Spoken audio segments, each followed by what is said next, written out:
Thank you, Chairman Cummings and Ranking Member Jordan. Before I begin, I would like to read a portion of a testimonial from one of Mr. Heiss's constituents from Madison, Georgia.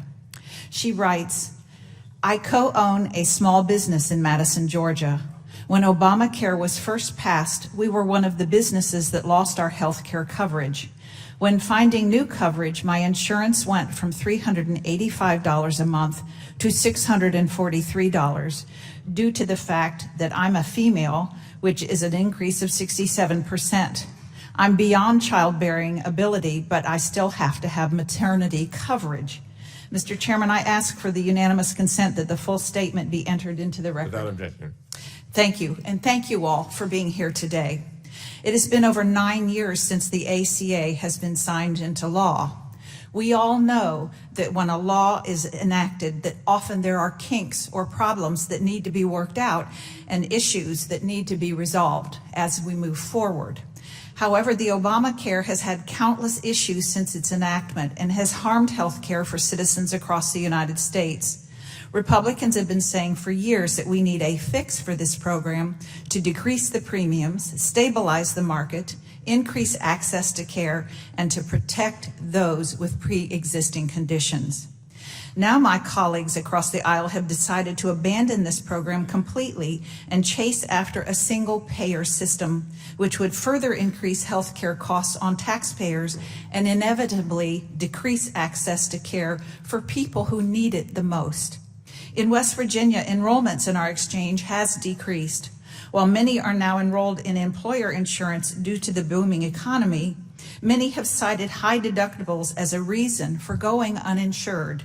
We need to solve this problem, and a single-payer system is certainly not the solution. Mr. Balot, has the ACA lowered monthly premiums for Americans? No, they have not.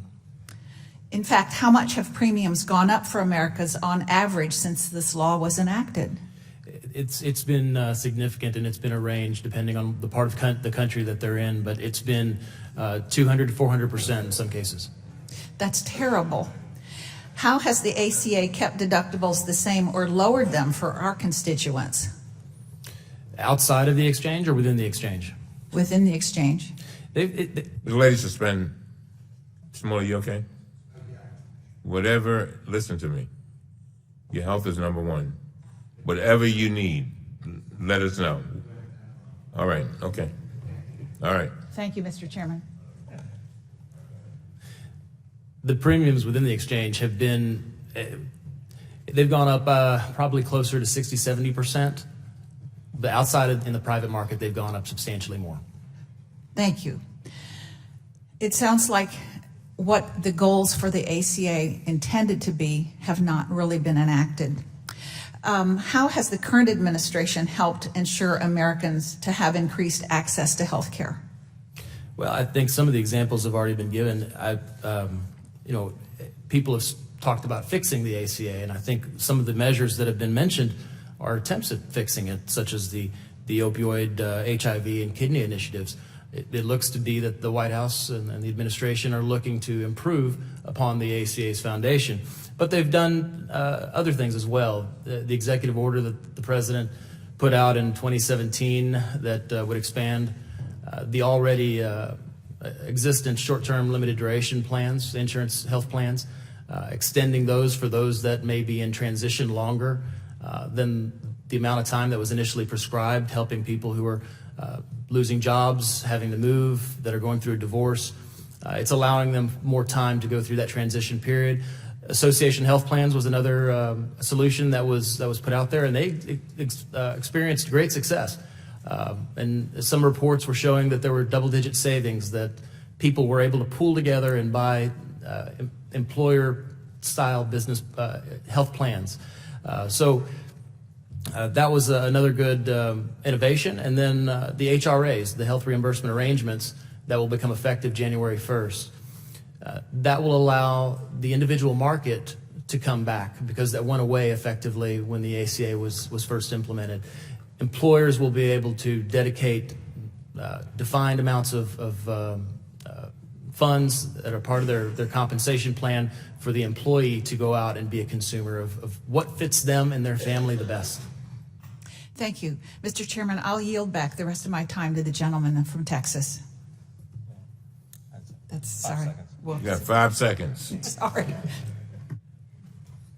Mr. Balad, could you expand on your concerns earlier you stated about the Medicare for All and expanding coverage in the extent that that would drive up costs of health care?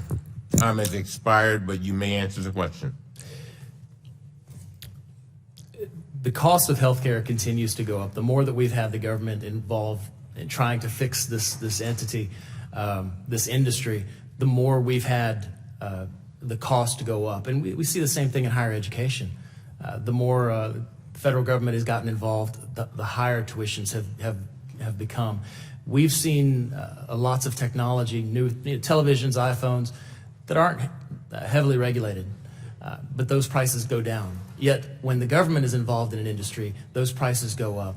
And what comes with those costs, the reason that they're there, are all the regulations, the administrative burden, the shackles that we put on the people that are doing the work, that are on the front line, that are trying to help the patients. We're hurting ourselves by doing this. Mr. Connolly.